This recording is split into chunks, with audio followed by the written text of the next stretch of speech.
In today's video, I'm going to teach you how to make screen shake in CapCut PC.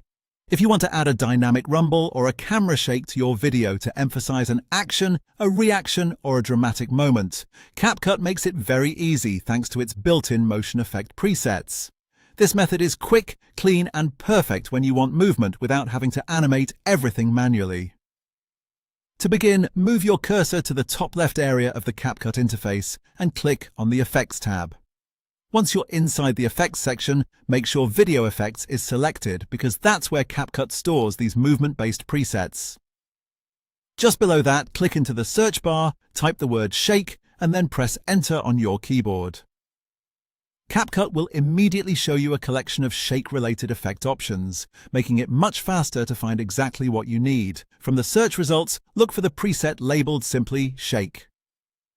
This is the standard effect and a great place to start if you want a natural-looking screen shake that works in most situations.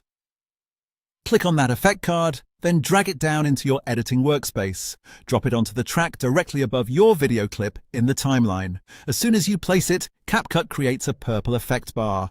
That purple bar represents the shake effect, and wherever it appears on the timeline is where your video will shake. At this point, the effect is already active, but you'll usually want to adjust it so it fits your clip better. Click once on the purple effect block in the timeline to select it. Then move over to the top right Properties panel. This is where you can fine-tune how the effect behaves. Find the speed slider and set it to around 30. This gives the shake a more natural pace instead of making it feel too frantic. After that, find the atmosphere or intensity slider and bring it to around 20. That helps keep the effect controlled and professional rather than distracting or over the top. Now check the preview window in the center of the screen. You should see a clean, subtle vibration that adds energy without overpowering your footage. If your shake starts or ends at a specific point in the scene, you can also position the purple effect bar exactly where you want that motion to happen, since the placement on the timeline determines when the shake appears.